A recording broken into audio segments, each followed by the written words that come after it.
सिर्फ लाइव 24 भारत विज्ञापन और खबर देने के लिए संपर्क करें। देखिए, इससे बड़ा सफेद झूठ दूसरा नहीं हो सकता है। कांग्रेस, समाजवादी पार्टी और इंडी गठबंधन से जुड़े हुए जो दल हैं, इनके इतिहास के बारे में भी हर व्यक्ति जानता है।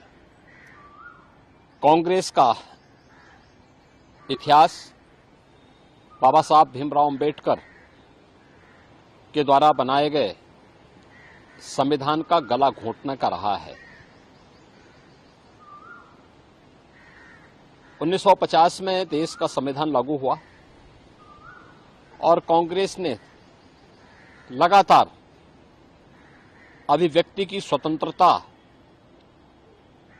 को रौंदने का मामला रहा हो या उसके बाद भी लगातार ये प्रयास किए कि वह संविधान को अपने तरीके से इस्तेमाल करे। जनता का शासन जनता के लिए है, जन भावनाओं का सम्मान हो, ये कभी भी उसने प्रयास नहीं किया।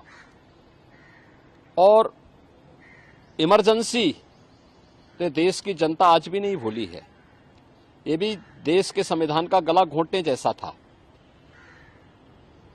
इसके साथ ही कांग्रेस ने यूपीए सरकार के समय जो पाप किया, तब समाजवादी पार्टी और बहुजन समाजवादी पार्टी भी उनके साथ सहयोगी थी।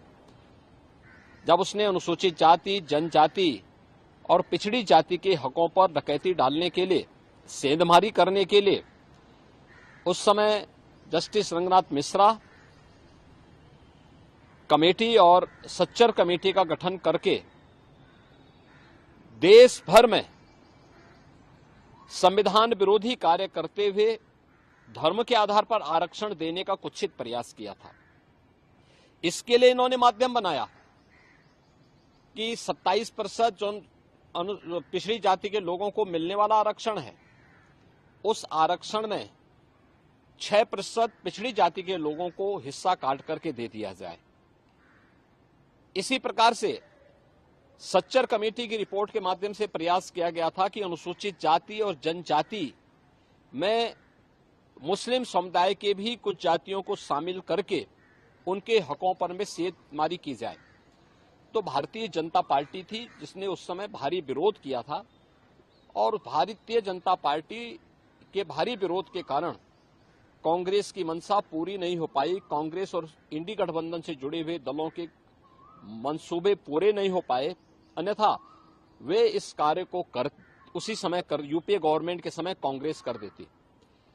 कांग्रेस ने इसकी शुरुआत कर दी है कर्नाटक से।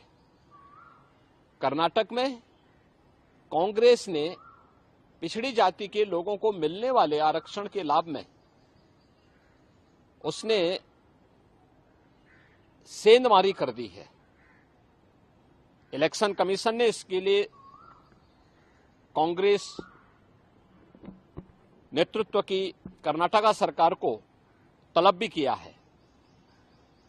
भारतीय जनता पार्टी बाबा साहब भीमराव अंबेडकर, भारत के संविधान निर्माताओं का पूरा सम्मान करती है और उनकी जो मंशा थी, उस मंशा के अनुरूप भारत के संविधान को सर्वोच्च मानते हुए अपने संवैधानिक दायित्वों का ईमानदारी पूर्वक निर्वहन करने की पक्षधर है।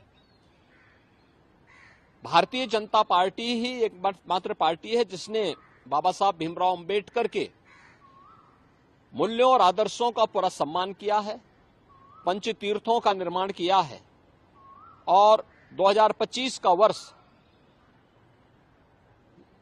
राष्ट्रीय जनजाति गौरव वर्ष के रूप में मनाने का भी निर्णय भारतीय जनता पार्टी ने अपने संकल्प पत्र में भी इस बात को कहा है। स्वाभाविक रूप से भारतीय जनता पार्टी धर्म के आधार पर किसी भी प्रकार के आरक्षण का विरोधी है, क्योंकि भारत का विभाजन धर्म के आधार पर हुआ था, मजहब के आधार पर हुआ था।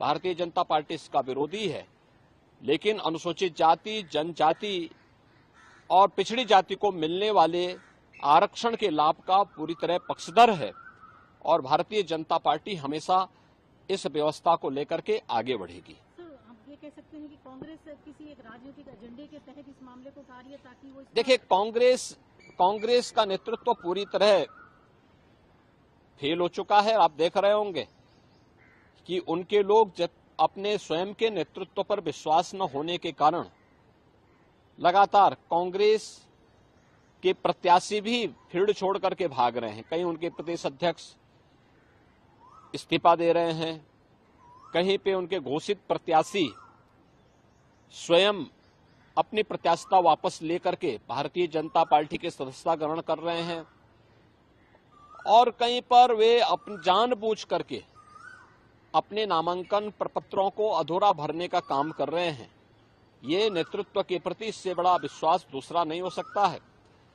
तो अपनी इस खींच को मिटाने के लिए वह इस ओर जनता का ध्यान न जाए, इसके लिए वह उल जलूल और मनगढ़ंत आरोप लगा करके देश के ध्यान को बांटने का प्रयास कर रहा है।